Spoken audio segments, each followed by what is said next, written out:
Hi, everybody, and welcome to Amy Williams Academy and our webinar, Develop an Amazing Team, Recruit, Select, Engage, Coach, and Retain the Best. I'm so happy that you're here. And before we get started, make sure you have your workbook close by. Either you've printed it off and you're going to write on it with your favorite pen, or it's a digital fillable document that you can use to keep your notes all in one place on your favorite device. So if you've got your workbook close by, you've got some sort of beverage and some snacks, we're ready to go. So let's hit it.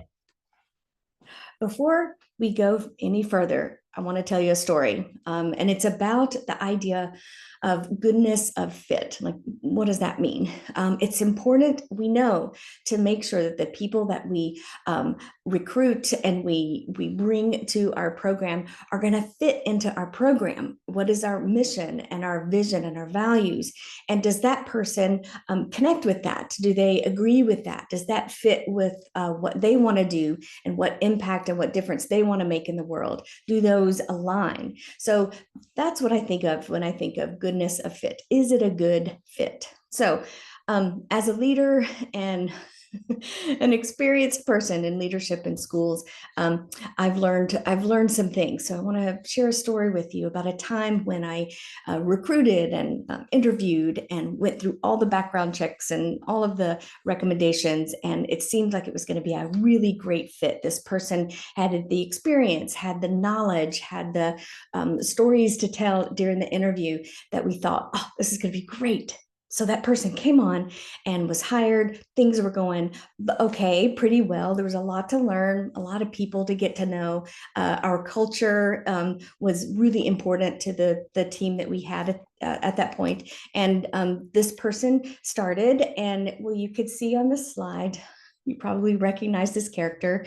But soon we started to notice that this was their facial expression most of the time. So it was time to have a conversation, lean into curiosity, give some feedback about that. And it turned out, once I leaned into curiosity and brought to this person's attention that their facial expressions were really loud and looked like this most of the time. Get this person didn't quite realize that that was having an impact on the team. And it turns out this was her thinking face. And she said, oh, I think I do that when I'm really thinking. And I feel like I'm learning so much right now. And I want to make sure that I'm doing everything right and that I'm, supporting the teacher that I'm working with, and I'm supporting the children and the families and all that. The intentions were really pure. And once this person had the feedback that, oh, my face looks like that, oh, now I can be aware of that and make an adjustment. It helped me and us as a team realize, that's what this person's thinking face looks like. So together, once we stepped into this conversation from a place of curiosity and wondering, we figured out what the deal was and realized, okay, this is still a goodness of fit, and it was a great fit. When she got feedback, we were able to understand where they were coming from, and we were able to move forward. This person learned a lot and practiced some skills in relaxing her face and realizing, okay, this is how it's coming across my body and my tone and my words. Are they in alignment? Sometimes, and sometimes not. So turns out everything worked out really well, and this person became one of the most valued and respected members of our community. And it all started with, we thought it was a goodness of fit. We were curious about it, so we started asking questions and giving feedback, and all turned out well. So I wonder if you have had a time when you've hired somebody and they come on board and you start to notice some things and you wonder, you begin to question yourself, like, oh, what did I do? Did I make an impulse hire? Did I make we just need somebody here right now kind of hire? And we've all done that, right? Lean into that curiosity. And we're going to go more into that throughout our time together today. All right. So here's our agenda. This is what we're going to be talking about today. So, one, what is your mission? What is your vision? What is it that your program is about? What kind of impact do you want to make in the world? What kind of difference do you want to, what kind of difference do you want to make? How do you want to support children and families? What is it that you're about, right? Next, we'll talk about TAS, which is Talent Attraction Strategy. And that's kind of a fancy phrase to talk about, do we attract the type of people who dig what we do? Are they going to really be interested in being outdoors all the time because we are a nature-based program? Or do they really not like the rain? Right? Is it someone that I'm looking to attract people who understand our philosophy and agree with it and have had some experience and some education in that? Right. So we'll talk a little bit about that kind of strategy as you're going about the process of posting your job, recruiting, and attracting the people that are going to be a good fit. Right. Next, we'll talk about some ideas to reach the people that you want. All right. Well, what kind of people do you want anyway? That's our dream team. So we'll have some time to actually think about what is your dream team? What are you looking for? Are there holes in your team that you want to fill? Right? We need somebody with some musical skills. We need somebody who can bring fresh ideas or some creative solutions, right? So think about, and we'll have some time to think about, what is the dream team and how do you ask questions and find out from the people that you're interviewing, are they going to fit in? Will they be satisfied? And will we be satisfied? And will our program continue to grow, right? So after that, we'll go into something called the reflective practice model. And this is when we're stepping into when you've got some people that they're here, they're in your program, they're learning, they're growing, and how do you continue to engage learning and expanding their experience and their knowledge within your program through a practice that is reflective. Right. So we'll talk about that. Then we'll talk about, okay, so I've got some amazing, amazing people on our team. How do I keep them? I don't want them to go anywhere else. So what are the components of retention? And spoiler alert, it's not always about money. Money's a piece of it, for sure. But we'll talk about the different areas that you can turn your attention to retain the people that you want to keep on your team, right? We'll end with some final points to remember, and then some time to set some goals for yourself so that what you learn during this time together, what you learn, you're able to put into action right away. All right. So that's our agenda. Let's go. So hi, everybody. I'm Amy with Amy Williams Academy. My goal and mission in the work that I do is to help educators and families be the best person possible in the lives of the children that they love. So I am a coach and I'm a trainer to educators, sometimes with families. And the work that I do is informed by my years in education and experience as a dance movement therapist and as an expressive arts therapist. I turned to the world of education pretty early in my career and haven't turned back since. So I've been assistant in a classroom. I've been a lead teacher in a classroom. I've been in leadership and school counselor roles in programs here in the United States and as a coach and consultant for schools worldwide. So I'm so happy that you're here to hear my stories and learn from what worked for me and what didn't work for me, and to find out what's going to work for you, because that's really what I'm about. Don't do what I did, but what is it that you want to do? What is it that's going to work for you? That's my goal in the work that I do. Okay, so let's get started. The first big question for you guys is this one. What is your intention? What is it that you hope to get from the time that you have set aside to participate in this webinar? What do you hope to get by the time that you're finished? And by the time we say, here's your goal, goodbye, see you later, what do you hope to accomplish? What is it that you want, right? And another question is, are you ready to leave here with a plan, right? So this is one of the first times when we're going to pause and write. So whenever you see this slide, what I'd like for you to do is find your pause button and hit pause and write, right? So the question now is, what is your intention and what do you want, right? That kind of helps everyone get in the mindset of, okay, what are we doing for the next chunk of time?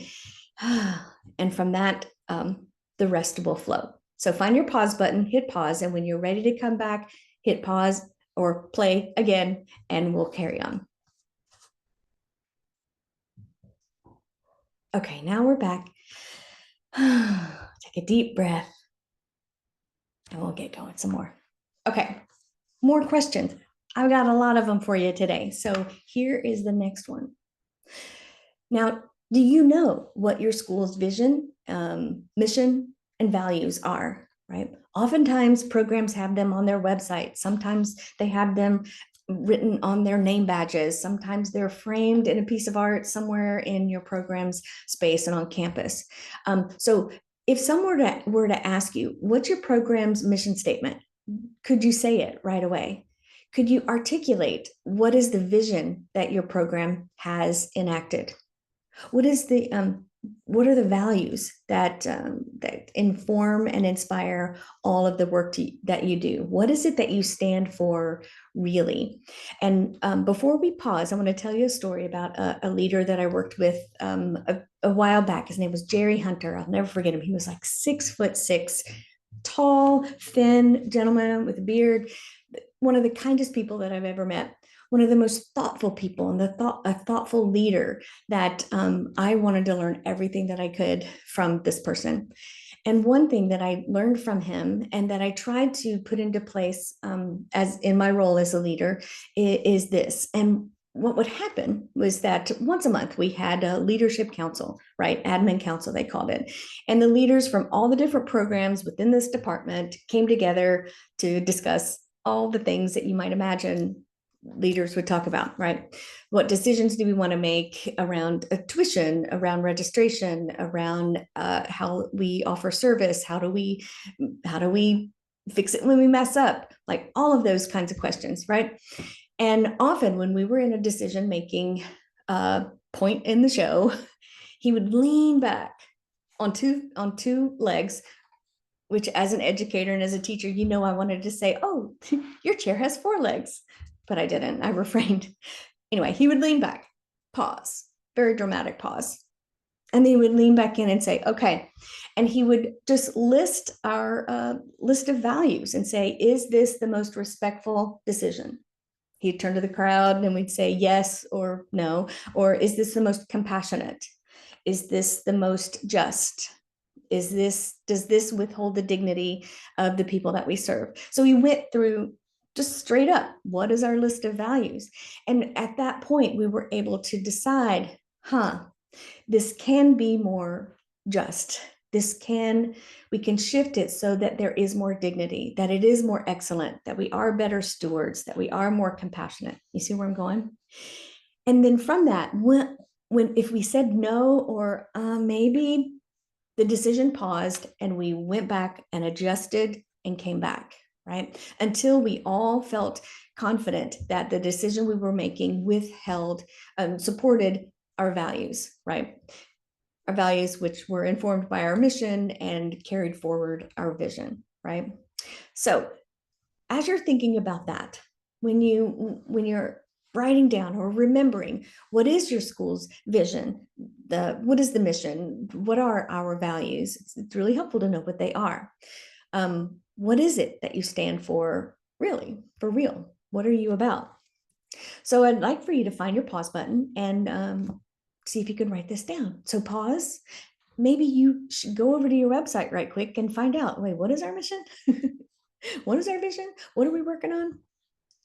No judgment there. Oftentimes it's easy to forget that until we remember that and make it part of our decision-making going forward, right? Okay, so pause, do the thing, and come on back when you're ready. Okay, so now we're back. Let's get more specific about what do we mean when we're talking about values and mission and vision, right? So let's start with values. Okay, so what is it? So a values statement is a statement that lists your core principles that guide and direct your school and its culture. So just like Jerry was bringing back, what are our core values? Will this guide and direct our program and the culture of our program, the service that we provide to others, is it a yes or is it a no or is it a I'm not sure, right? So that's what your values statement is, right? Some questions to consider to refine your values statement are these. Now, get this. We could do like a 6-week series on developing values, mission, and vision. 100%. So during this webinar, this is just a short inspiration to let you know if your program wants to spend more time on this, right? This is just a moment in time to say, are you good with this? Does this still feel right with your program? Have you connected with your team? How have you communicated this with your team? Right? So you could do a lot more work around your vision, mission, and your values, mission, and vision statement, right? So during this webinar, this is just like a short little snippet to get you started if you haven't started already, right? Okay, so this is what values are. Some questions to consider are this. What values might be unique to your school that maybe sets you apart from other programs? Next, what values should guide the operations in your classrooms directly between educator and child? How about how does it guide your actions and your operations, leadership to family or family to teacher, or you see all the community points? Do your values lean into that and how you create relationships, right? Next, another question. What values should guide the operations of your classroom? Yep. The next one is, what conduct should we uphold? What does it look like? If you have a value that is, say, compassion is one of your values, what does that look like day to day specifically? This is a great question to ask your team. Tell me about a time when you saw compassion in action. Tell me about a time when you saw justice in action, when you saw respect in action, or whatever values you have for your program. Specifically, what does it look like, right? And ask your team what that looks like. By the way, it's a great interview question. Okay, hold that thought. We're going to get back to that later. Okay, so let's pause and write. So find your pause button, and here are the questions to consider. What values are unique to your school? What sets your program apart from another program? What values should guide the operations in your classrooms? And what conduct should you uphold? What conduct upholds what you've decided are your values? So find your pause button, hit pause, and come on back when you're ready. Okay. Deep breath. So now we're going to shift our attention to talk a little bit and to consider our mission, right? So a mission statement is a concise explanation of your reason for existence. It describes your purpose, your intention, and your overall objectives, right? The mission statement supports the vision and communicates purpose and direction. This is an important piece that you have on the front facing part of your marketing and how you show yourself in your community and in the world, right? What is it that that supports your vision, that communicates your purpose and your direction, right? So can you answer this question? What is my school's purpose? And why does my school exist? What if it didn't exist? What would be missing from the world? What would be missing from our community, right?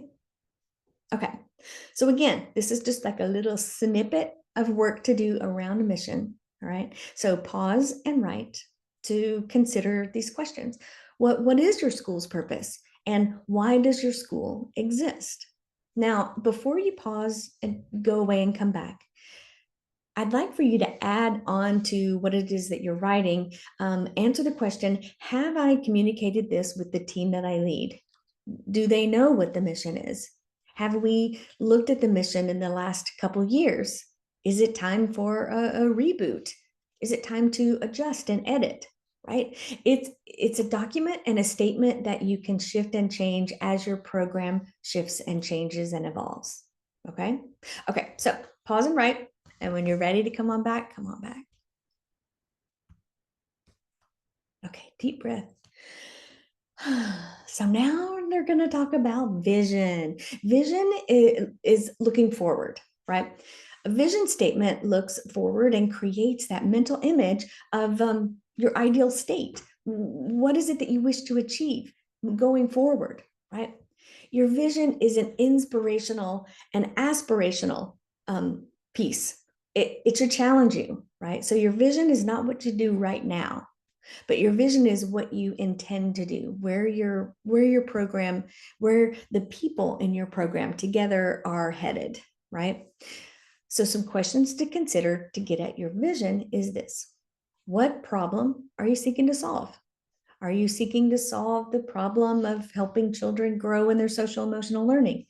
Are you hoping to solve a problem of getting children connected to nature, or more connected to their inner passion, or connected to art? Whatever it is, every program is going to be a little different, right? So what problem are you seeking to solve? Next, where are you headed? Do you have something that you've already decided that you want to do in the next 3 years, or 5 years, or 10, or 6 months, right? Where are you headed, right? It's so easy to get stuck, right? And if you take a look backwards and you go, oh, I've been meaning to start that toddler program. Oh, yeah, I've been meaning to build up our literacy resources for our teachers. Oh, yeah, I've been meaning to revitalize our playground, right? So, what is it maybe that you've been meaning to do that you haven't done yet that you can weave into your vision and actually figure out, what do I need to do to get at that, right? Okay. So, where are you headed? And then the next question is, what do you want to look like in 5 or 10 years from now? Okay. So, it's time to pause again. Find your pause button and write the answers to these questions. What problem are you seeking to solve? Where are you headed? And where do you all want to look? Where do you want to be in 5 or 10 years? These are also great questions. All of these are to talk with your team about, right? To have those conversations of, where do you think, what problem do you think we're solving, right? I'd be curious to hear the answers. Are they the same? Are they different, right? Okay, so I'll be quiet. You pause and write. And when you're ready, come on back. Okay, deep breath. Now, I told you we were going to talk about TAS, talent attraction strategy. So, what is that? What do I mean by that?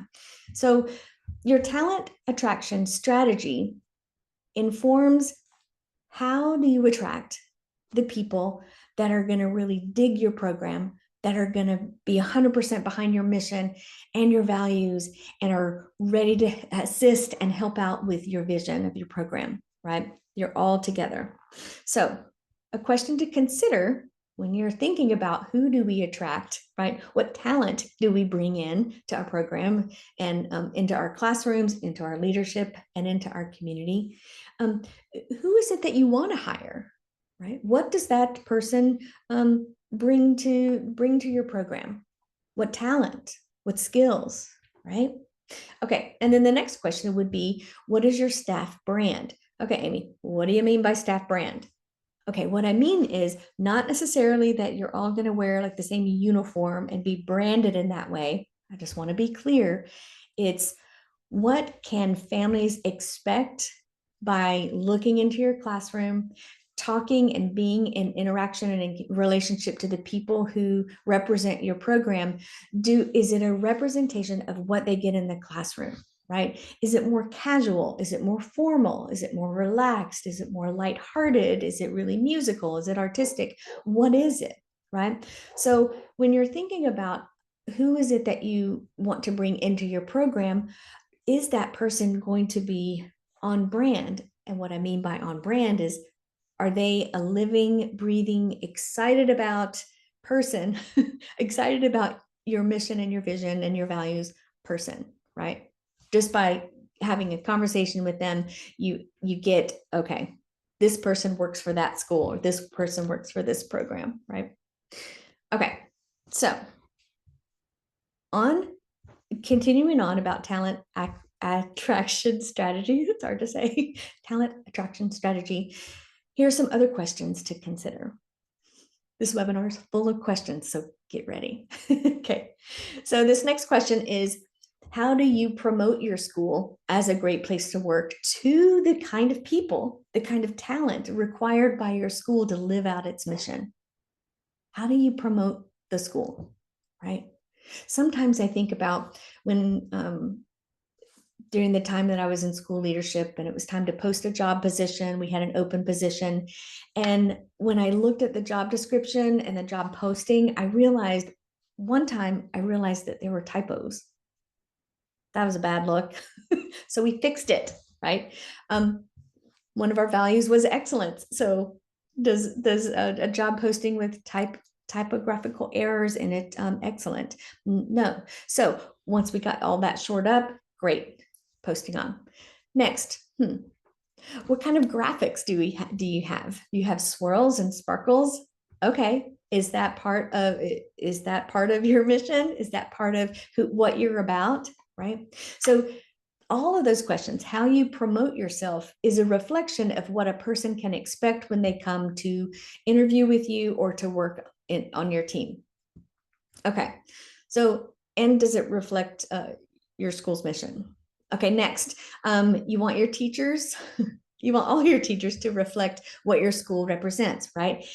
And are those people attracting your ideal customer, which are your families, and maybe additional team members, additional staff that you want to bring on, right?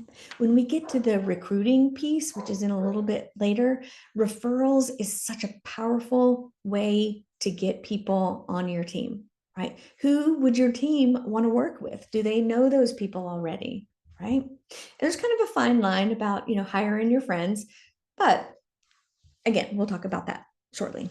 Okay, so lots of questions to consider. So let's go ahead and pause if you haven't already to answer these questions, right?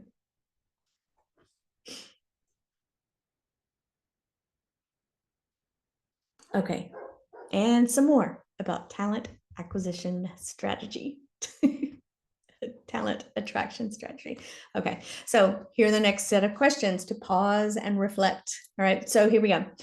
Where are you going to find them? Where are these people? Do I want fresh perspectives? Are we a teaching school? So I'm really interested in people who are brand new to the field. So am I going to find them on university campuses, at community colleges? Am I going to find them in my neighborhood?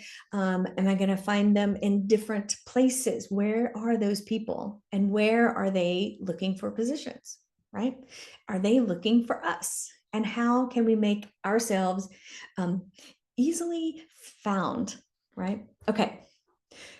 The next big question is, what do you plan to offer them, right? What are the incentives for choosing your school or your program over someone else's, right? If someone has 2 job offers, this school, this program, or this program, what is it that's going to take them to lean in and join your program, right? What are the incentives that you have? And it's not always money, although money is important. Okay. And then the next question to consider is, how are you going to train them? Right. So if you've got brand new people who, it's their first work experience, there's more involved in training. There is always training that will happen with brand new people who come in, whether they've been in the field for 6 months or they've been in the field for 15 years. Training and helping them to understand your current program culture, your philosophical approach in the classroom. Is it different from what they've experienced elsewhere? And how will you teach and train into that so that goodness of fit happens, right? So moving on, this is like a last little bit to inspire you before you pause and answer these questions, is about your brand, your school brand, right? So your brand is much more than your visuals, much more than what your website looks like or what your job posting looks like, right? When hiring someone new, it's important to make sure that the fit is both ways, right? Helpful, when you interview someone and they have questions at the end, hopefully they've got some questions to ask. So typically at the end of an interview time, you say, and do you have any questions for us? That's always helpful to hear what kind of questions do they have. And that can give us information about what is important to that person, right? If they ask questions like, how do you solve disagreements? How do you go about your coaching and review process, right? What's the staff lounge like? So that's a great question, a great something to understand when you hear what are their questions for us. Helpful. And make it helping us make sure that it's a good fit both ways, that they're going to be happy and that we're going to be happy, and all is rainbows and unicorns. So go ahead and pause if you haven't already and answer these questions. And when you're ready to come on back, come on back.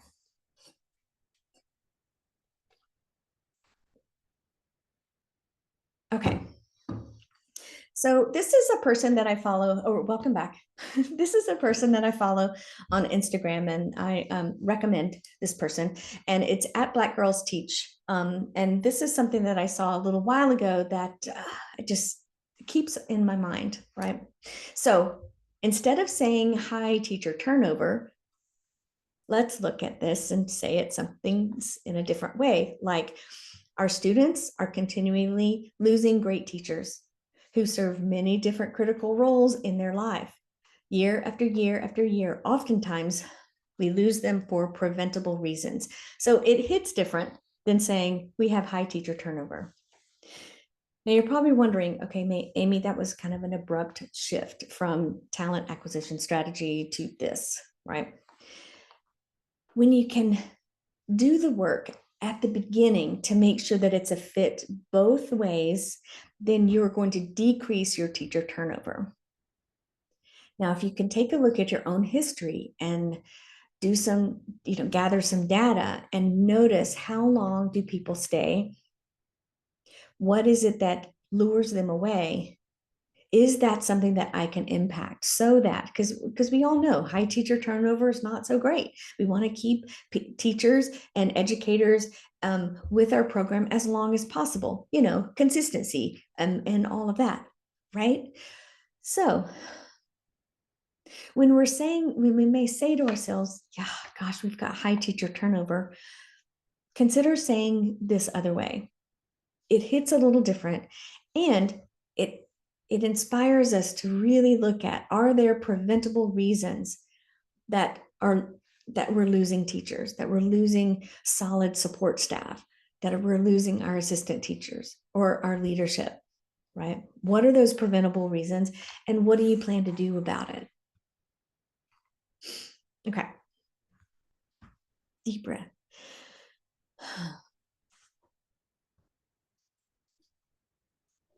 Okay, so we want to address that high turnover. So where are we going to find these people in the first place? So we find them, we find a goodness of fit, they're on board, we're giving great feedback, we're giving efficient and impactful feedback. That's great, but where do you find them in the first place, Amy?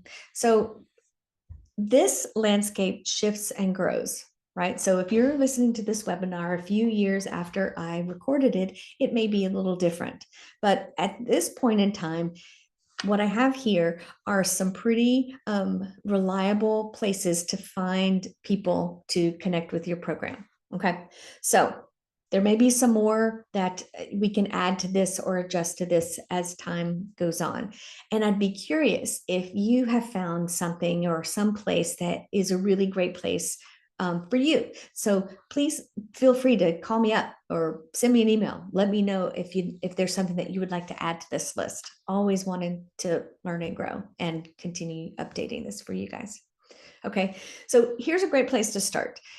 So child care resource and referral is in almost every county. Many of them have continuing education opportunities for educators in that area. Some CCR-NARs create cohorts, groups of people that learn and grow together for a amount of time. right? Many CCRNRs have cohorts of brand new people who are getting their child development certificate, right? So they're early in their career, and they're learning and growing and invested and excited about entering into the field of early childhood or in education. So that's a great place to let them know that you have a position that's available, right? Next, local colleges or local universities. Are there local universities, community colleges, or places where people go and take continuing education where you can reach out into, create a flyer, be a special guest, to be a special speaker on a particular topic in a particular class, and then you let them know, hey, our program is, right? So that's one idea. Another idea is there a local nanny school, right? Now, oftentimes, in my experience, folks who are in nanny school really want to be nannies. Cool. And if they know that your program exists and what your program is about, you continue to highlight and spread the word of your school brand beyond just your own community. So it radiates out, right? So nanny schools might be an important place for you to tap into and let them know what you have available. Okay, next, partnersindiversity.org is another website that you could go to. Indeed.com is absolutely one that you could check out and post there. Barefootstudent.com, in my experience, that's been a website that's for college students who are looking for positions as they exit and as they finish their degree completion. ZipRecruiter.com, Glassdoor.com, LinkedIn is another place, WDTNjobs.com. And of course, you've got your Facebook ads, Instagram ads, all of the social media ads that you can do, that you can put up ads to reach potential people who want to join your program. Now, you notice at the end of this list, I have referrals, and it's in all caps. I wish I could probably put that right on top, because that's where wow, that's an incredible place. Let your families know that you're looking for someone who has this kind of, what are the qualities that you're looking for? They may know somebody, right? They are invested that really incredible people work in the program where their child goes. So that can be a powerful place to find someone. Not only referrals from our families, but what about the people who work on your team already? They know the culture, they know what the deal is, they know what the job is. So they are in a really interesting position to know who of the people that they know are going to be successful, are going to be happy, are going to be a good fit, and which people that they know would not be a good fit. So they have some inside information and insight about the program and what the job is as they're thinking about people that they would refer. Okay, so let's talk about how these are all related. All the ads. Yes, we can get our job description and our job posting without any typos, and with the graphics that we want, and the visual that represents your program, all the information on it that reflects who you are about, what your program is all about for real, right?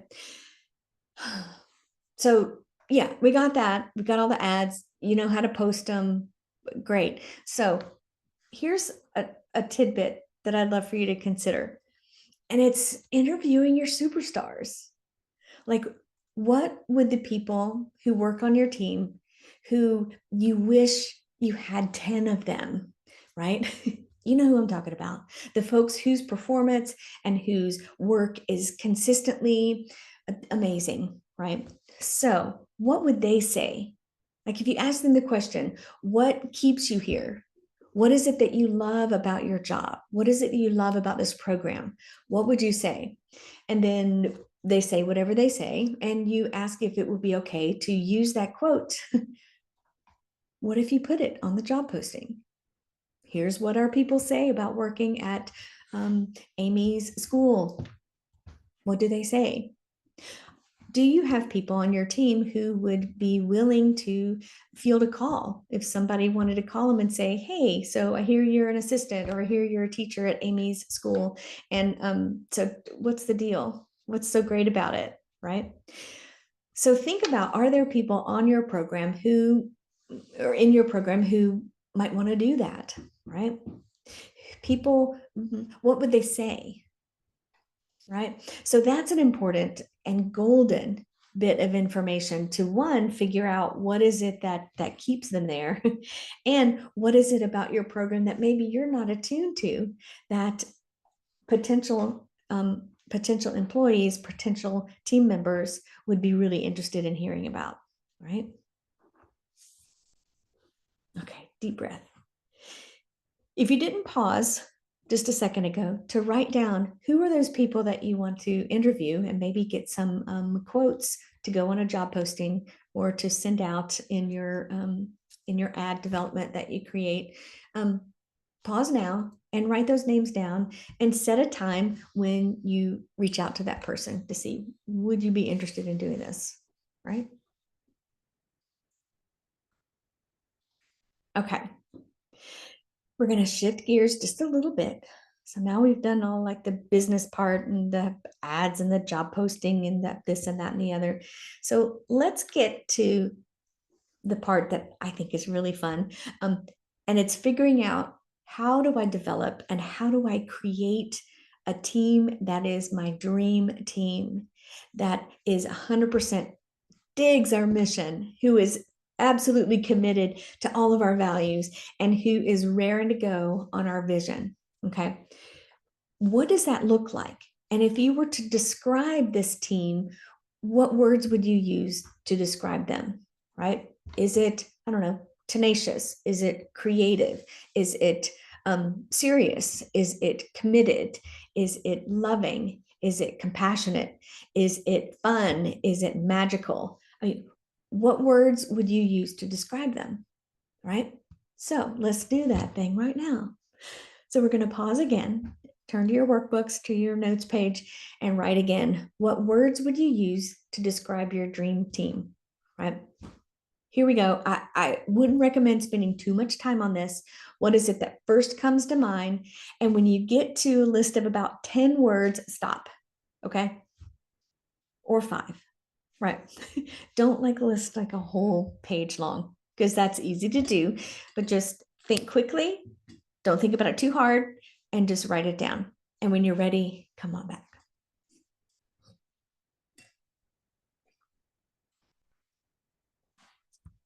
Okay, so you're back. You've got words to describe your dream team. So let's talk about that team. So about this dream team, some more questions to consider. Does this support your school's vision and mission? So you've got your words, you're looking at them right now. You can flip back in your notes page and see, okay, what's my vision and my mission? Are those related? Point of interest, just to check out, right? Next question, which might be difficult, is, how do you role model? Those words on the dream team, do you embody that day to day? Now, we're human, we make mistakes, and we have off days, and we might not be our most 100% compassionate self all day, every day, because we're human, right? We might not be fun loving all the time because we're human. We might not be committed to academic excellence all the time because we're human, right? So give yourself a little grace, and also be honest. How do you role model each of those? I really encourage taking the time and writing something really specific about what it is that you do to embody your descriptors for Dream Team.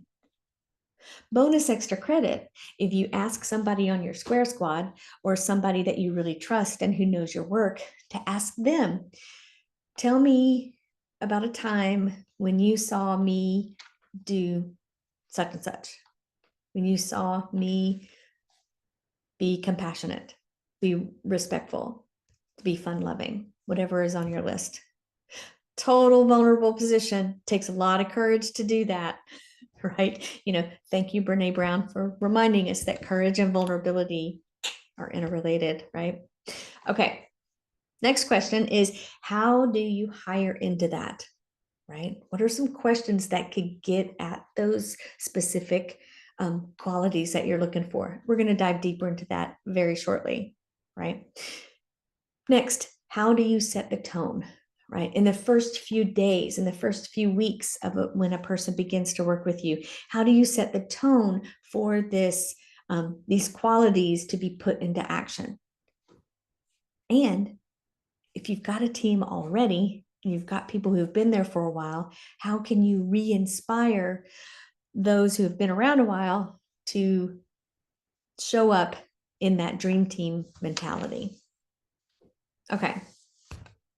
So if you paused and answered those questions, cool. And if you didn't yet, go ahead and pause, do that right now, and come on back when you're ready, because we're going to talk about the power of a good question, right? You've got your interview tool. Maybe you've got 10 good questions that you're feeling really confident about. Or maybe you have 10 questions that you kind of like, these will do. And you haven't taken a look at them in a while. Let's take a look at them, right? So if you have an interview tool that you use, pause, go get it, pull it out, because we're going to mess around with it. We might add some questions to that or edit some of the questions that you have. Okay. So go do that and come on back if you need to. But what I'd like for us to do is to begin to figure out what kind of question can I ask someone to find out, do they have that quality that I'm looking for? I'm looking for someone who is very even keeled and is not flustered when the toilet overflows or when a child gets hurt. They remain calm and confident and sure in those moments of chaos. I'm looking for someone who can inject a bit of happiness and joy and maybe musicality or artistic skills, right? Whatever it is that you're looking for, I'm going to ask a question to get at that. So let's think about that. For example, if I'm looking for someone who's calm in the middle of chaos, I might ask a question that invites them to tell me about a time when, not necessarily what would you do if, and then you describe a situation, which is what a lot of interview tools can look like, right? So, but we're trying to get at, what have they done? Tell me about a time when you were in an environment where things were loud and chaotic and this happened and you either rose above or something failed miserably or something like that. Tell me about a time when. So you invite storytelling, right? So that person has to think about a time when things fell apart in the classroom and what they did to self-regulate in that moment, right? That gives you some information about does this person have some skills and some tools and techniques on how to self-regulate when things get chaotic, right? Or do they not have something? Do they not have that tool developed yet, right? Information for you as the hiring person to decide, is this a place where we can teach into that skill? But maybe so, probably so, right? But if you are looking for somebody who already has that skill, their answer to this question is really important to decide, is this a good fit for what our program needs right here, right now? Okay. It might be that you ask, tell me about a time when you saw something or you saw an injustice happen in a classroom. What was it? What did you do about it? And how did it turn out? Right? So how did it turn out is a really helpful follow-up question. How did that turn out? Would you do anything differently? Would you do anything the same? Here's another follow-up that's really, the answer is really insightful. How would you role model to others to do the same? So that kind of follow-up question gets at, how is their work going to inspire others, right? Yes, people can show up to work, do a good job, and then leave right when their shift ends. Man, that's cool. But What about if their work can inspire others to learn and grow and rise up and be their very best self also, right? Okay. So you see where we're headed. So how do you get at this elusive dream team? So you're looking back at your list of your dream team words, right? I invite you to select two. Again, don't think too hard about it. Just pick two that just kind of jump out at you. Circle them. Okay. Next, create an interview question that gets at that, right? So if you're looking for someone who's committed to justice, tell them about a time when such and such. You're looking for someone who is musical or artistic. Tell me about a time when you used your skill in art or music to inspire others, right? How did it go? What happened? How did it go? What would you do differently? And what happened? Like those kind of follow-up questions. Remember those two, okay? So go ahead and pause, select those two words, and create an interview question that gets at each of those words, all right? Pause and write. Here we go. So when you're ready, come on back.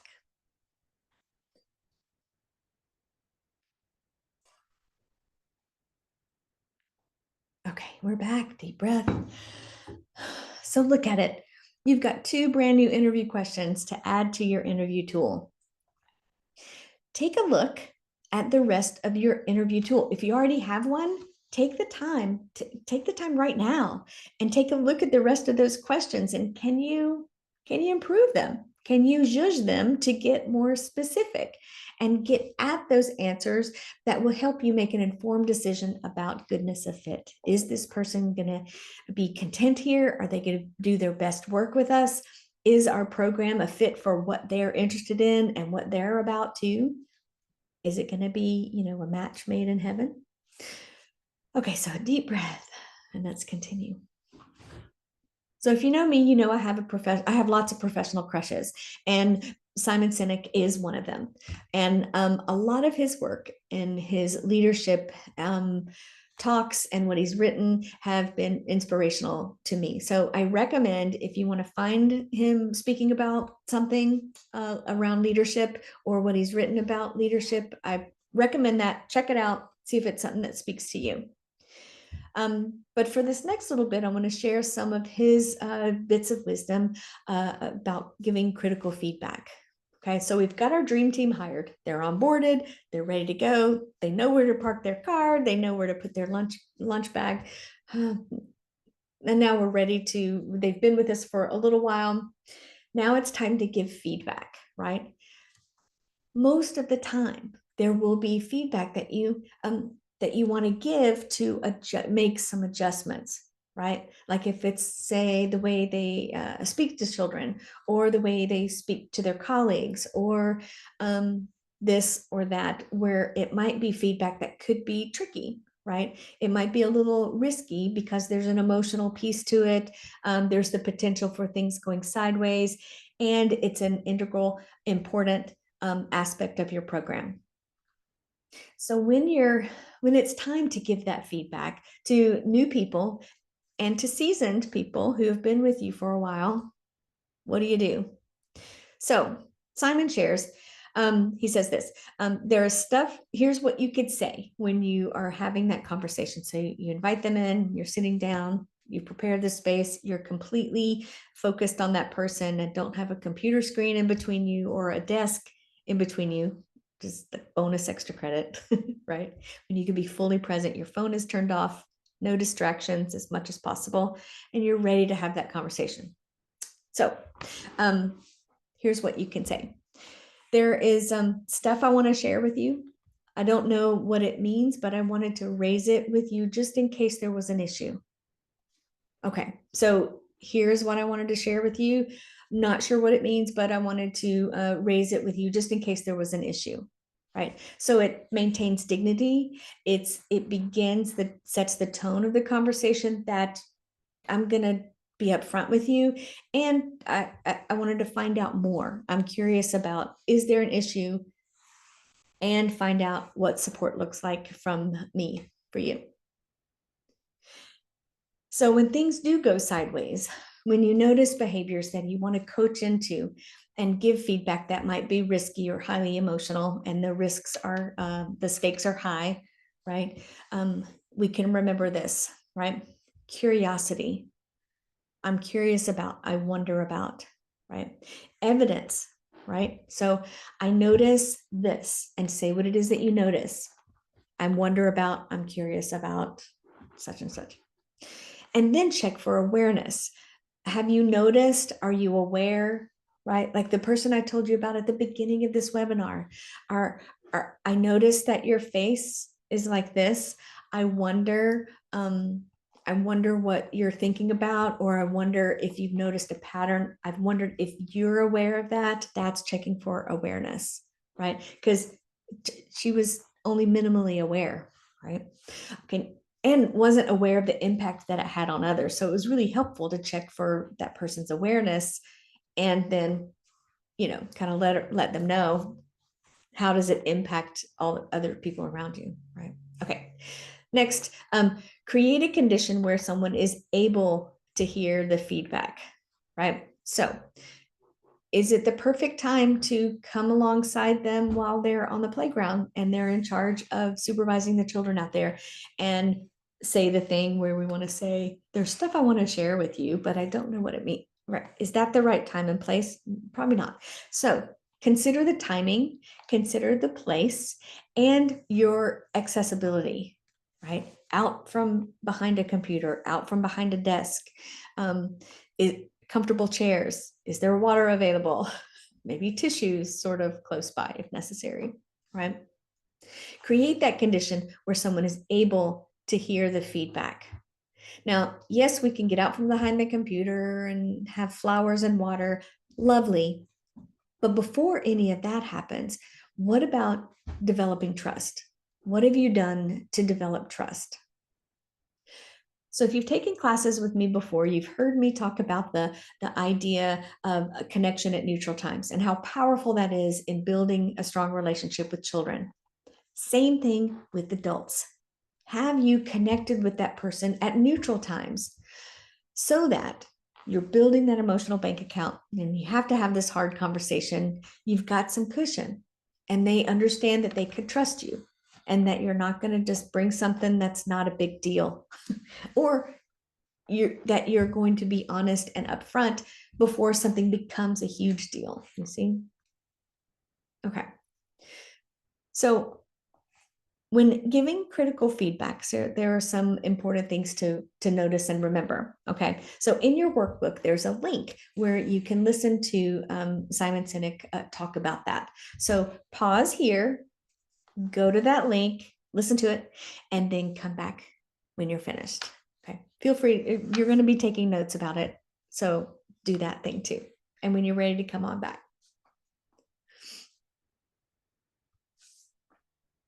Okay, you're back. Deep breath. I'm so curious. This is the tricky part about doing asynchronous training, because I can't hear what you think about that. So please feel free to email me or somehow let me know what you thought about that, right? Okay, so we're going to shift gears a little bit. And here's a tool that, gosh, I just wish I could tell everybody in the world about. And the tool it's called rounding, right? I wish I made it up, but I didn't. So I want to give credit where credit is due. I've learned this from the work by Quint Studer, a book that he and his team wrote called Service Excellence. It's a oldie but a goodie. It's a classic, and a tool that I have taken from that training and the work with Quint Studer that I've used ever since is the tool of rounding, right? So rounding is a guided conversation that you have frequently with the people that you work with or the people that you serve. So you can round with families, you can round with educators, you can round with other leaders, you can round with children. It's precious to hear what a kindergartner would say to these questions, right? So throw that in the mix too, okay? But when you round with someone, there are specific questions, key questions to include, right? Every time. So every time you round with Shazia, you're going to use the same question. So Shazia knows what to expect, right? Okay, so here they are. Key questions include number one, what is going well? Always begin rounding with what's going well. It sets the tone for we're going to look at what's going well so we don't change it, and that we're starting out on a positive note, what's working well. Okay. The next question to ask is, do you have what you need to do your best work? Right? It could be something as simple as we need tape and a Sharpie beside the refrigerator so we could easily mark our lunch boxes in the refrigerator and put the date on it. Great.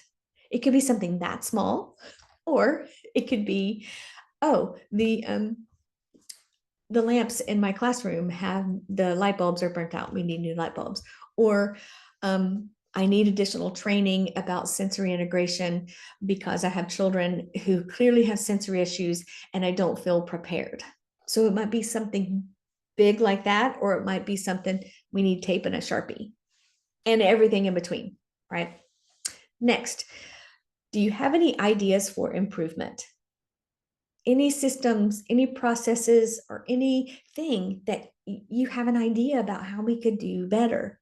This is a great question to ask new people who have been at other schools and maybe they're new to your school. So the first time you round with them, you ask all these questions and then you get specific about, is there anything that you've learned from your experience at other schools that you think might work here? How do you see that unfolding? How do you see that working?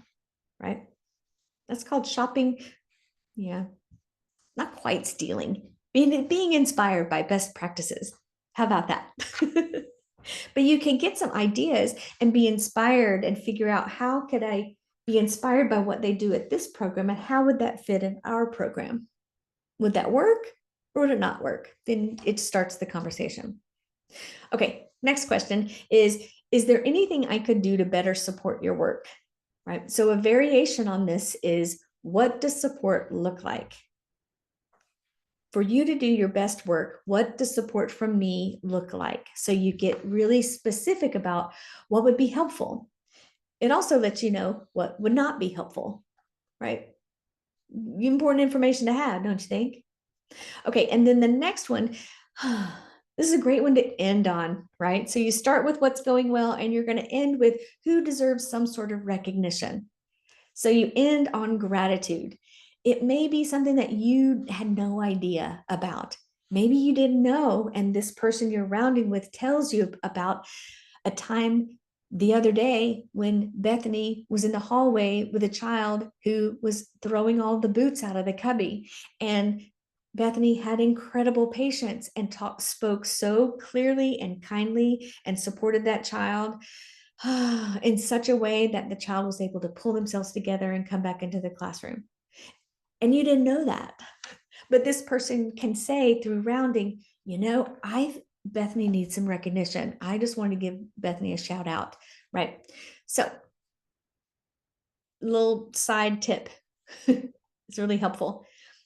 If when you're rounding, you're in your office or in your space, or maybe you're doing it on a clipboard, you're standing with them out on the playground, have a thank you note right there. So you open it up, and as they're saying, I just want to tell you, I think Bethany needs a thank you note.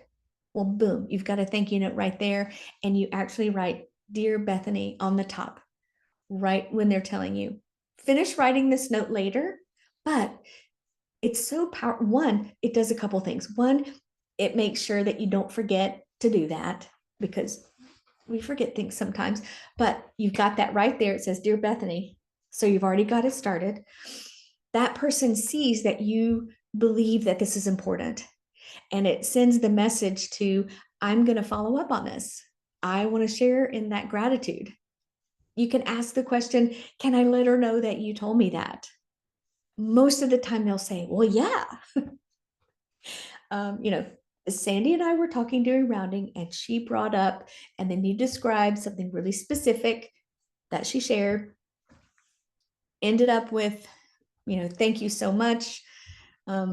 Moments like these make me so proud to lead the team that I lead, or something like that, right? Now, if you haven't, I grew up with a Southern mama who taught me how to write thank you notes. And oftentimes we had to write a thank you note for our birthday presents before we were able to play with our birthday presents or holiday presents, which was, as a 7-year-old, that was a real drag. However, it instilled in me the importance of remembering gratitude first and foremost, right? So if you didn't have a mama like that, that's okay. You may have learned from somebody else, or maybe you're learning right now. I can tell you the power of sending a letter home where you actually put an address and a stamp and you mail it to the house, right? A woman that I worked with for many years, and she happened to be a person who was pointed out rounding after rounding after rounding. I mean, everybody said her name. Her name was brought up consistently. So letter after letter after thank you note after thank you note was being mailed to her home over the many, many months. And it turns out, she told me one day that she saved every single one of them, and they were all on her refrigerator. And when she lived with a blended extended family, and when she would come home, her father would greet her at the door with, "You got another note." I had no idea till she told me like months later on how much she appreciated that and how much her whole family appreciated that. Her father was so proud that she got a thank you note from her school, the place where she works. So know that the power of a thank you note, some sort of recognition, radiates far beyond your pencil to paper or even your conversation with someone during rounding. It's powerful. Okay, so rounding, big fan of it. So here's some other questions that you could add into rounding to address specific things. Okay, so if you're at a time when you want to re-recruit somebody, and maybe you get an inkling or you have an idea like, oh, I think Abby might be looking for another job. I don't want Abby to leave. So how am I going to re-recruit Abby? Here's a question to add in rounding. So ask this question. Again, it takes courage and vulnerability because you don't know what they're going to say. So ask the question, what keeps you here and what would lure you away? Important information, because you'll find out, oh, is what would lure her away something that we could do here in this program? Sometimes it's not. I mean, you can't, if they're going to move to another state or to another neighborhood far away, then you can't quite do that. But is it additional training? Or is it an opportunity to advance or to grow or to become a lead teacher or to move into leadership? Something to consider. Is that something that is a possibility, right? Okay, so that's to re-recruit your best. Now, this next one is used to re-inspire. So we've all got members on our team who are doing a great job and others who are really struggling, and we're coaching with them. And then there are folks that are kind of in the middle. They're coming in on time, they're doing their job fine, and they're leaving on time. Okay, that's cool. And they're doing what you expect of them. Great, great. But there might be a little something where you wonder, that gut feeling that you have when you wonder, I wonder what would bring more joy.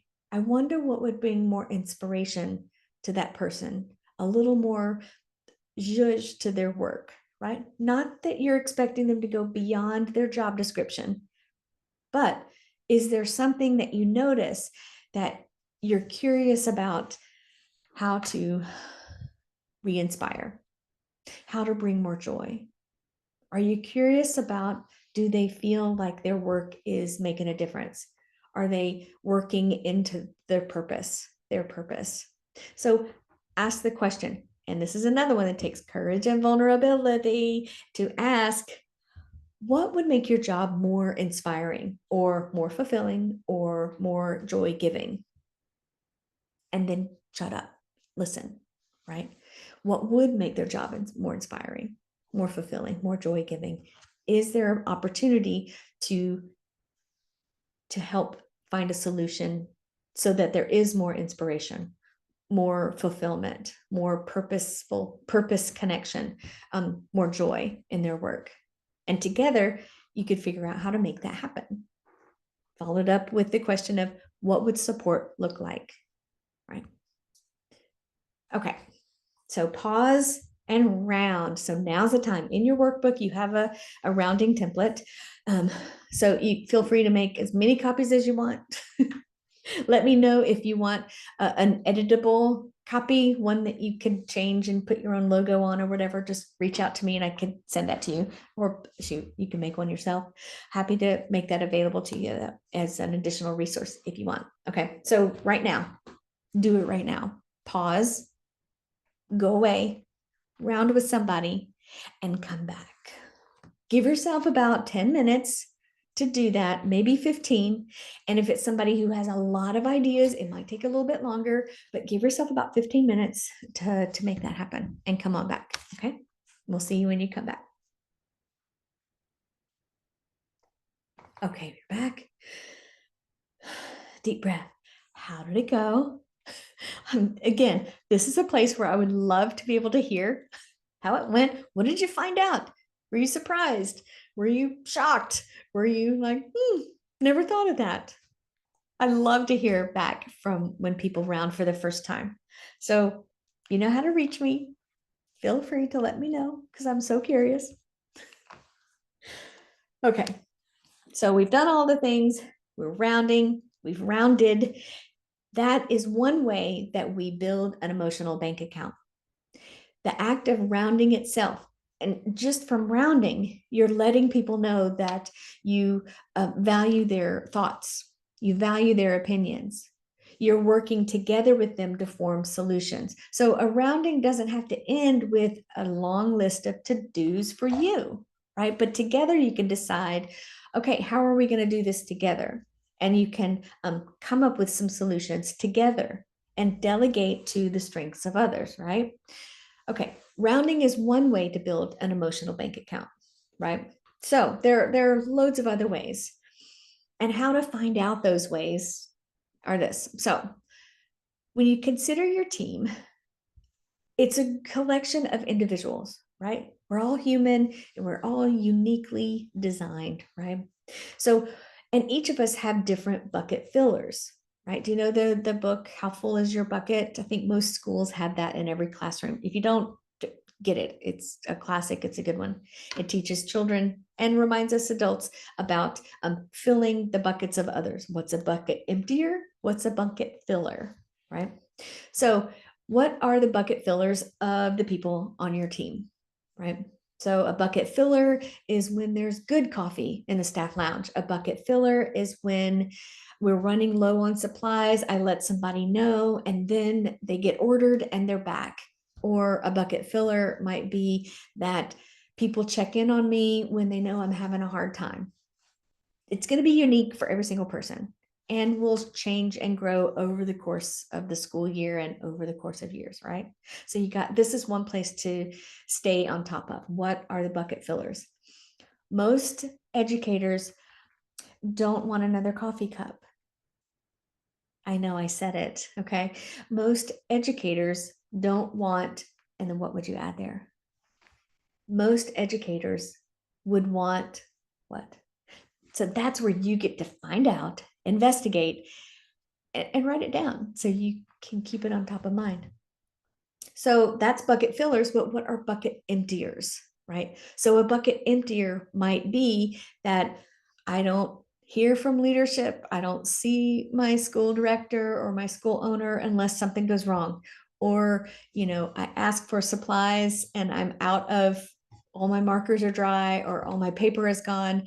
And I ask for it to be ordered and I don't, it's been weeks, right? Or a bucket emptier might be that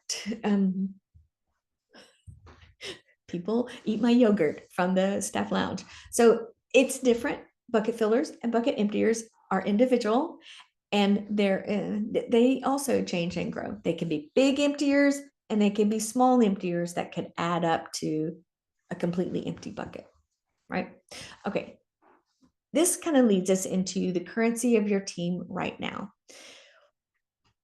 Something you can ask during rounding or during an onboarding process or during a time when you're giving annual feedback during an appraisal or something is to check in on the currency of your team right now.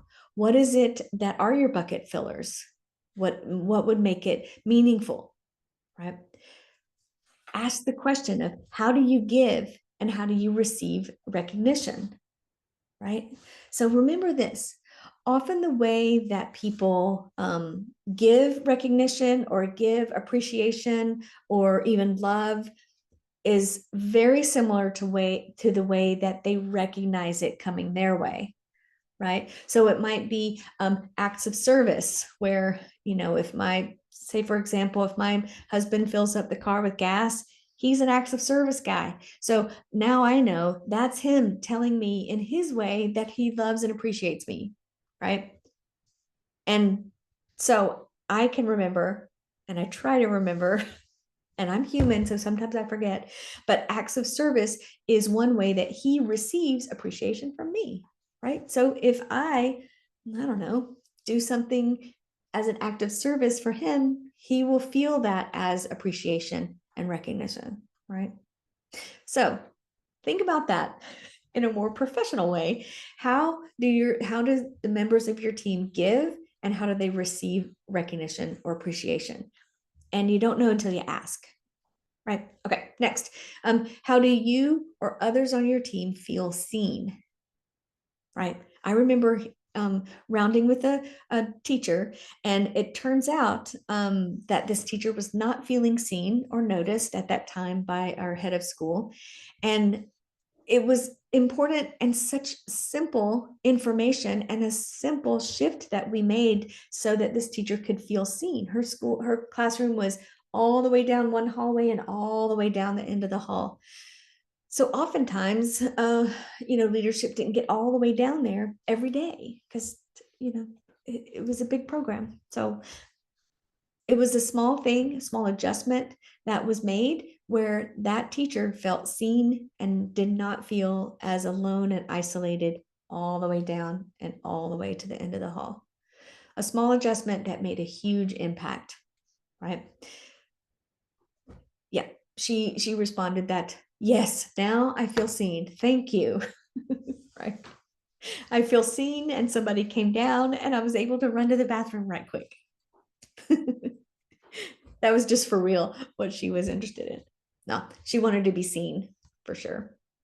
Okay, next, let's talk about the language of appreciation. Okay, so there's a little bit of a difference between recognition and appreciation. So let's talk about that. So get this, most teams focus on recognition and then think that people feel appreciated. Okay, so however, recognition puts the emphasis on performance and uses words of affirmation and tangible gifts as their methods. Okay, excuse me. And this misses half of your people and half of the people that you work alongside, right? Recognition tends to be, not always, but tends to be top down and can often become routine. Like, okay, it's the first Friday of the month and we're going to order pizza, or it's, the middle of this and we're going to do this, right? So it becomes routine and it loses its meaning, right? Appreciation, on the other hand, focuses on the person, right? Remember Bethany earlier, that a colleague that I rounded with was really specific about something that she saw and she noticed. So the thank you note was in appreciation for what Bethany did with that child in the hallway. It was very specific and focused on the person, right? So the next point to consider is that the people that you work with might not be performing at their peak for whatever reasons, right? But when you express interest in them as a person, they are more motivated to become more involved, right? So once you get to know people, once you get to know not you're not their therapist, and you're not all up in their personal business, but when there is a holiday that they celebrate, and you're aware of that, right? You're aware, and you know that, okay, about this time of day is when someone needs to go to the bathroom, or that someone may need a break, or this is about the time of day when that particular child starts to really fall apart. So I'm going to show up, right? So when you know what interests them, and when you know them and can step into what support looks like for them, others are more motivated to become more involved, right? You're building that trust. You're making deposits into that emotional bank account, right? So remember, we're humans, and we have feelings, often more than one at one time. We all experience frustration, and we have desires and dreams, and we have our own vision and our own mission and our own values for our own personal life, right? So remember that exists for every single member on your team. So before you're overwhelmed by that, know that it takes time to get to know that about the members of your team. So all of that can inform the way that we show appreciation for the people that we work alongside. When people feel appreciated, they want to be a part of the team. They're inspired to be connected and to reach out and help when they can help, and receive help when they need help. Okay, so we've talked about, or you probably heard about, the language of appreciation. Love languages, appreciation languages at work. There's a lot of info out there in libraries and on the internet about this. So we won't spend too much time on this, but I recommend that maybe you get that book or get those articles and dive deeper into this, okay, and explore this alongside your team. But check it out. Let's go through some of these, right? So words of appreciation, words both oral and written, can affirm those around us. Remember the thank you notes that got sent and landed on the refrigerator and were brought to her by her dad, right? Okay. So some people prefer private communication, while others really love a big banner and love being praised and recognized and appreciated in front of everybody, right? It's important to know that, right? I'm thinking about a time when my dear colleague, I found out after I'd made a big deal about something that I noticed that this particular person did in front of, like, at this staff meeting. I should have known, you guys. I should have known, because as soon as I said, you guys, I just want to give a big shout out to, and I was looking at this person and I was pointing at this person with a smile on my face. And of course, everybody turns to look, and her eyes got really big, and I saw her shoulders come forward, and it's almost as if she were shrinking to disappear. I should have known then. I'm a movement analyst, and I missed it, right? I did. But I learned from that. Turns out that she did not appreciate, it was not meaningful for her for everyone to turn and go, hooray, and clap and give a big cheer for something that she did that was pretty magnificent. No. Turns out she really appreciated the small notes. Seriously, like a sticky note left in her space, or a note written to her that was delivered at home. Yeah, not a big rah rah at a staff meeting. So you probably have people like that on your team too, right? So that is words of appreciation, one of the languages. Another language is quality time. So time with those important to us can be really encouraging and can feel really good.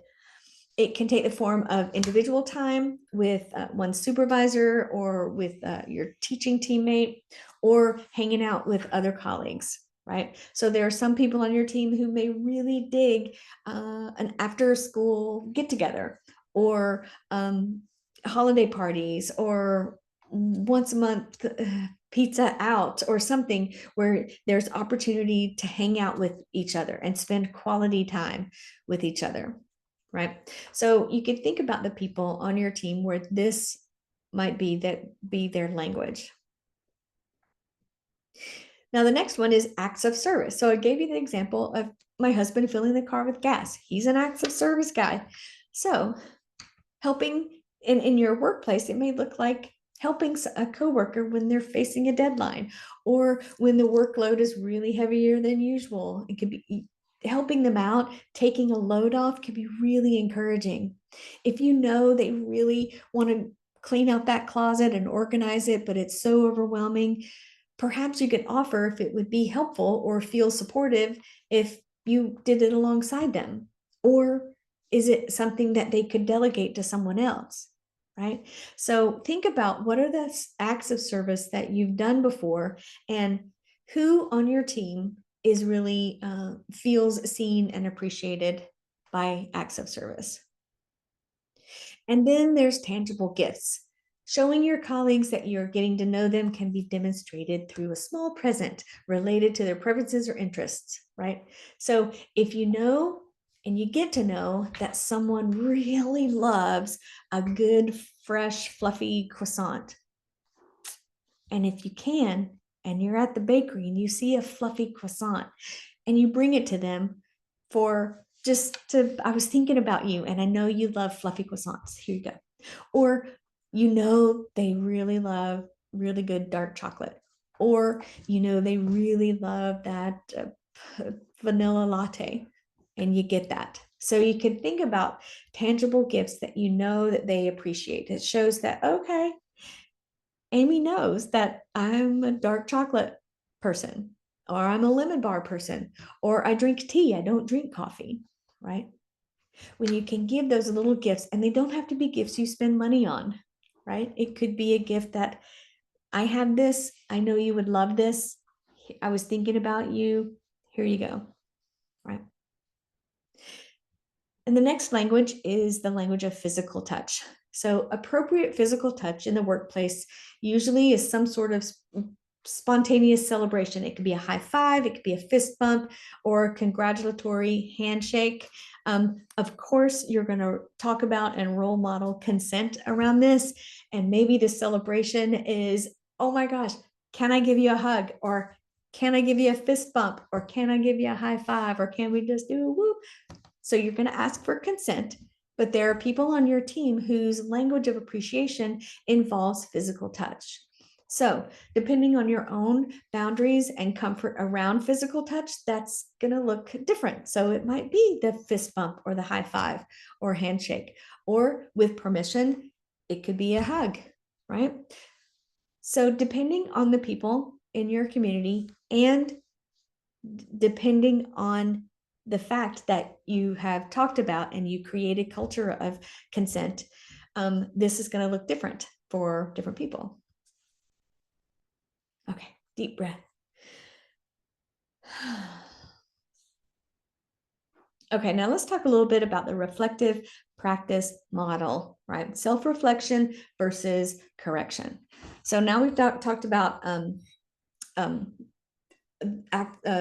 language of appreciation. Now we're going to shift into, we're moving into coaching. How can I give feedback, right? We've gotten some tips from Simon Sinek. Great. We're using our rounding tools. We're appreciating in the language that they can receive. Now, how can I inspire self-reflection versus me coming in and making all the corrections and telling everybody what they need to do, right? Which one is exhausting. Two is leadership egocentric and not, it kind of takes away, it robs the person of deepening and deeply rooting their own self-reflection and making shifts and changes for themselves, right? Okay. So we could think about what kind of mindset you have and what kind of mindset your community and the culture of your program holds, right? Is it a culture of growth mindset or is it a culture of fixed mindset? All is not lost if in the next few minutes you realize, shoot, we are fixed mindset. Or, dang, I'm more fixed mindset. I want to be more growth mindset. Okay, you can do it, right?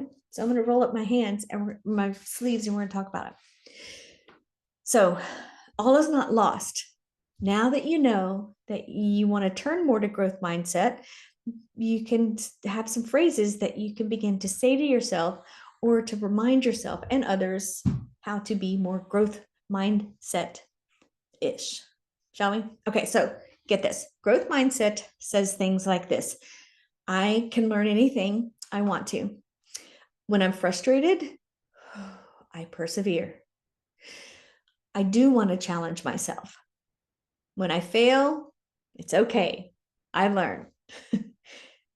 Tell me that I try hard. If you succeed, I'm inspired. My effort and attitude determine everything. Okay, so that's growth mindset. And that sounds all great. And wouldn't it be cool if we could be that way all the time? It's something that we can aspire to, and it gets easier with time and with practice, right? So next, let's take a look at fixed mindset and see which one resonates with you. Okay, so fixed mindset sounds like this. Well, I'm either good at it or I'm not, or I'm really good at that. I'm not good at that, right? When I'm frustrated, I just give up. I'm exhausted. I'm doing so much already. I can't do anymore. I give up. Next, I really don't like to be challenged. Comfort, when I'm comfortable, I just want to stay here. That's good. When I fail, I'm no good. See, I told you. Those are the kinds of things that you might hear either in your head or come out of your mouth. Tell me that I'm smart. So this reminds me of descriptive praise and evaluative praise. So I've got other classes where I talk about the difference between descriptive and evaluative praise, and the importance of using descriptive praise with children instead of evaluative praise. So the same can be said with our relationship with adults, right? So the process is growth mindset. The product is fixed mindset. You see? Okay, next. If you succeed, I feel threatened. So if you do a really good job, then that means I did not do a good job. And my abilities determine everything. And if I don't have that ability, then it's done. Now let us remember, and this image came from at Wayfaring Path. Reed Wilson created this, so I want to give credit where credit is due. But think about this. There are times when we're going to be some of both, right? And since we're human, we're going to make mistakes, and sometimes we'll be more fixed mindset, and sometimes we'll be more growth mindset, right? So think about for yourself, where is it that you want to be? What do you want to be more consistent in the way that you show up in the world? That's your decision, right? So here we're just describing the difference between growth mindset and fixed mindset.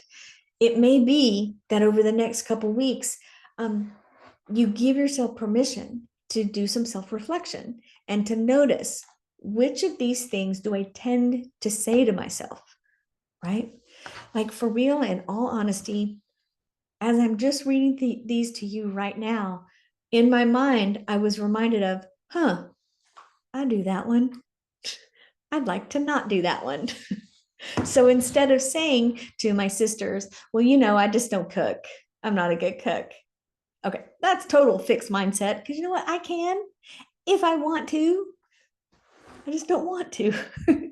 Okay, but to be more growth mindset would be I can cook if I wanted to. And I could learn to make an incredible marinara if I wanted to. I could try hard at it, right? Instead of I, I messed up that recipe, so there you go. See, evidence that I'm a terrible cook. Fixed mindset, right? So you may have things in different areas in your life where you're more fixed mindset about, and some places and areas in your life where you're more growth mindset about. My challenge to you is, over the next week or two, is to notice what are the messages that come up for yourself in your head, and maybe what messages are coming out of your mouth when you're talking to other people. Okay? Deep breath. Okay, here's another professional crush, Tara Brach. You may already know this person and have followed her, read her work. A piece that I want to share with you of hers is the idea of rain. Okay. So, first, I want you to sit back, get comfortable, and relax. Right. Tara talks about how we can use rain, recognize, accept, investigate, and nurture as something we could do for ourselves, right? When we're feeling either a big emotion or we're trying to figure out a certain situation, right? We can do, we can do this for ourselves. Also, we can use this in our coaching relationships with the people that we lead, right? So just keep that in mind. So for right now, I'd like for you to actually do this right here, right now. Okay, so get comfortable, put all your stuff down and relax. I'm gonna have some water too, because I'm gonna do it with you. Okay, so we're comfortable, we're relaxed. First, we're going to recognize. So feel free if you want to downcast your eyes or even close your eyes during this, that's okay. You can hear my voice. So we're gonna pause and recognize, what are you feeling right here, right now? What are you feeling in the moment?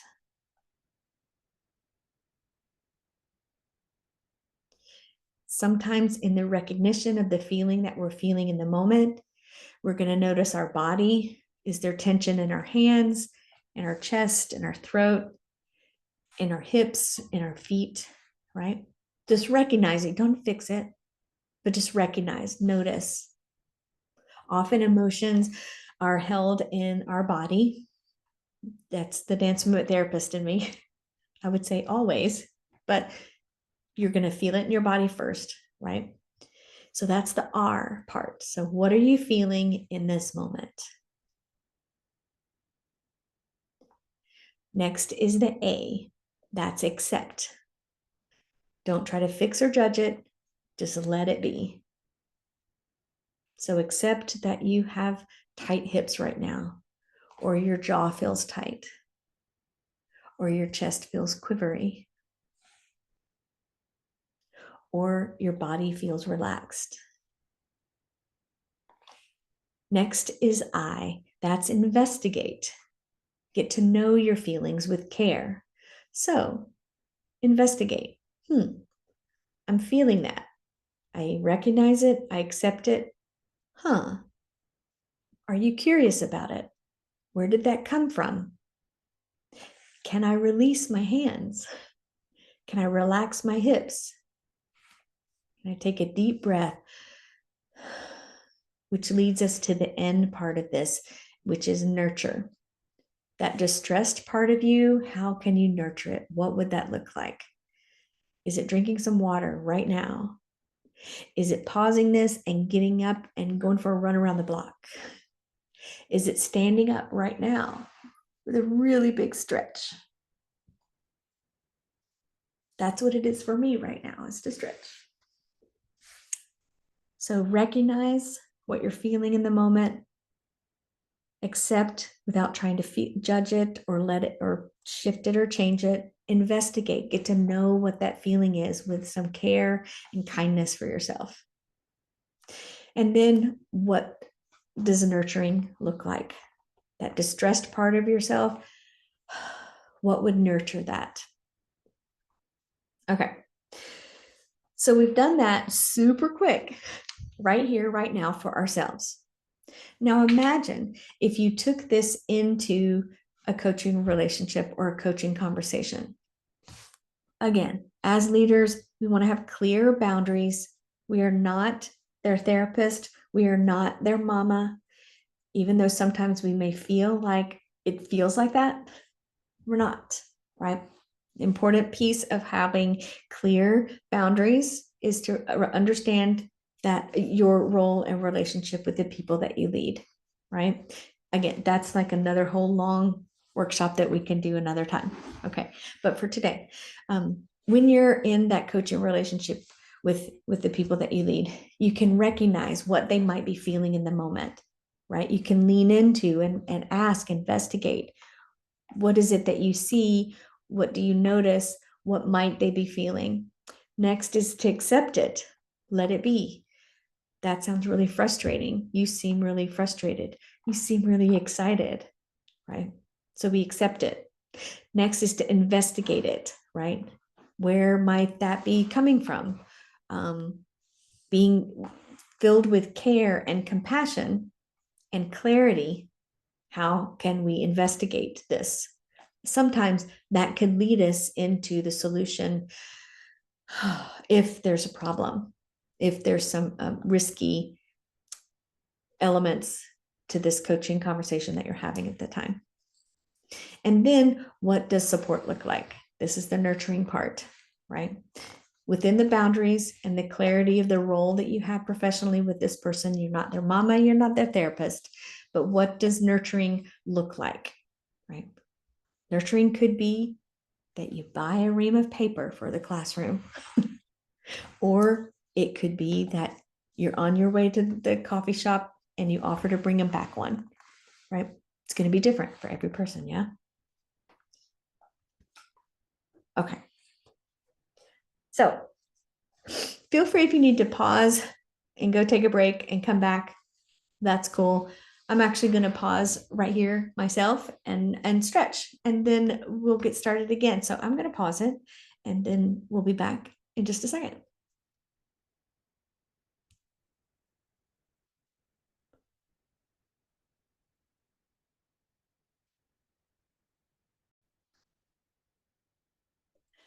Okay, we're back. Sometimes you just need to take a little break. So here we are. All right. So the components of retention are this, and we've talked about many of them. We've talked about attraction, how to find the natural fit, the good fit. We've talked about how to engage and giving voice and autonomy, engaging and connection to your vision and your mission and your values. We've talked about coaching and some things to remember, some important words to use, and emotional bank account builders, your bucket fillers. What are your bucket emptiers? What's the language of appreciation and recognition for your team? A little bit about training, valuing growth, and investing here. You may find out from rounding that people are looking for specific types of training. So how can you find that or create that for them? So in this webinar, we're not diving deep into that, and spending a lot of time in that. There's another class that goes deeper into that. So reach out if you want that one. And now we're going to talk a little bit about leadership, right? And some soft skills about leadership. Okay, we've got the hard skills. We know how to wrangle a budget. We've figured out about interviewing and coaching and, that kind of thing. We've got those. But what are some soft skills of leadership that maybe we'd like to turn our attention to, right? So here we go.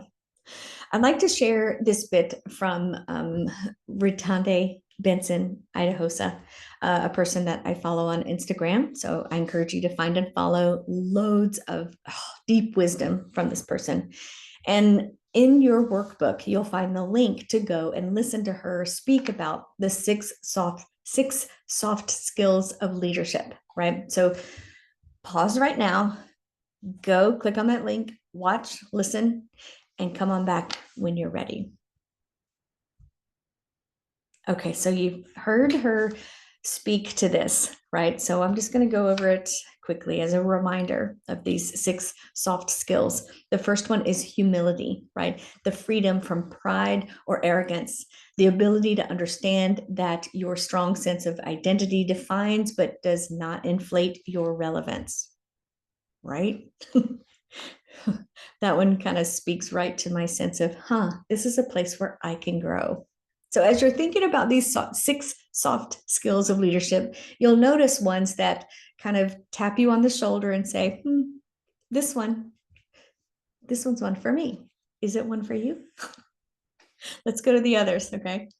The next one is the skill of confidence, right? Self-trust. It's the belief in your own power, your own trustworthiness and reliability. It is to be full of conviction about who you are without being intimidated by the strengths of others.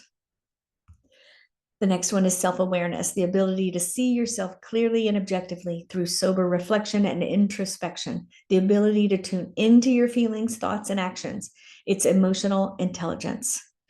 So, are any of these tapping you on the shoulder? The next one is vulnerability.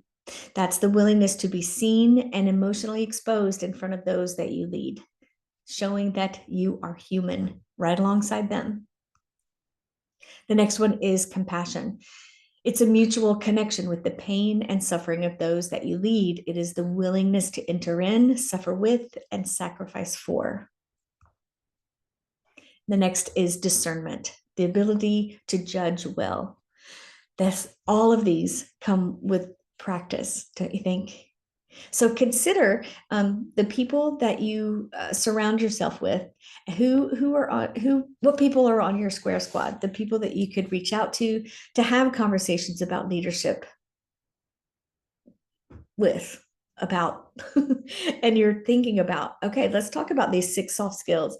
And do I have these skills or do I not? Am I struggling with one or the other? How can I be better in this particular area? Yeah. Deep breath. Okay, so now we're at the end of our time together, and now's the time to figure out what is that one thing that you're planning to do in the coming weeks. Write it down. Bonus extra credit if you put a date that you want to check back in on it and check with yourself. Hey, did I do the thing that I was intending to do from what I've learned from this webinar with Amy, right? Full permission to not make 110 changes to what you're doing already. Remember that you're probably already doing a lot of things really well.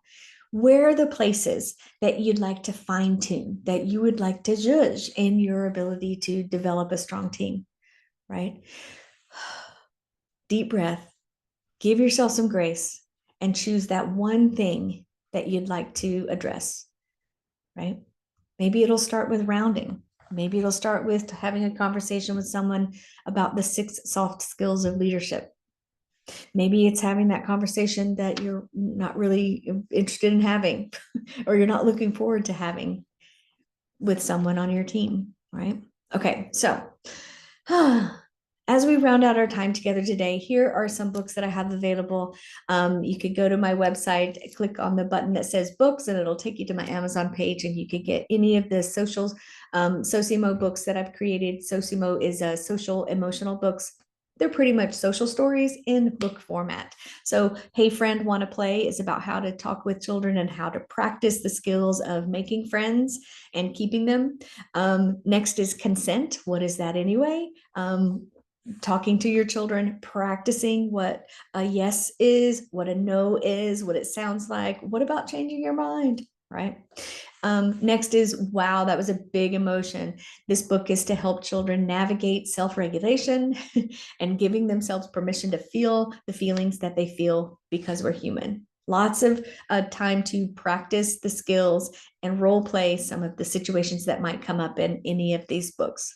Rude, Mean, and Bully, what is that? That is just about what it sounds. And the real star of this book is the upstander, the role of the upstander to stand up and be a voice to our friends when maybe our friend's voice is feeling a little shaky. So what is the role of the upstander in your classroom? This book helps you have that conversation with children in your community. And then there's a journal that I've created especially for educators, and it's called The Spark, a creative adventure for teachers. So if any of you love to journal, this is a book for you. It has it's inspired by the years that I've spent and the countless conversations that I've had with educators and school leaders around the world. And I found that I was sharing the same tools over and over and over again, that I was asking the same questions over and over again. I thought, maybe I'll just put it in a book for self-guided coaching. So there's a section for you personally. There's a section for me and my relationship with my teaching team and my colleagues. There's a section of my students. What do I do? What's happening? And then the next section is my families and really looking at your relationships that you're building with the families or the extended community that you serve in your program. So you can get yours at amywilliamsacademy.com. Feel free to reach out directly to me and I could get you an author copy of that, or, Amazon's everybody's friend, right? Okay, so there are bonus materials following this class. So email me at amywilliamsacademy@gmail.com. Put in the subject line bonus materials following webinar, develop an amazing team, and I'll know what you mean. And I have some surprise bonus materials that I'd like to send to you. So go ahead and do that. And I would be happy to send them on their way to you. All right. So if you want more from me, feel free. I'd love to have you on my mailing list. If you're not on my mailing list already, find and follow me on Instagram at Amy Williams Academy. Facebook is Amy Williams Academy. My email is amywilliamsacademy@gmail.com. Or you can find me and what I do and what I offer on my website, amywilliamsacademy.com. So thank you so much for joining me. I hope this has been helpful and an asset to your growth as a leader. And I hope that there was more than 5 nuggets that you'll be thinking about for a while after you press end for today. All right. Until next time, I wish you the best. And we'll see you again soon.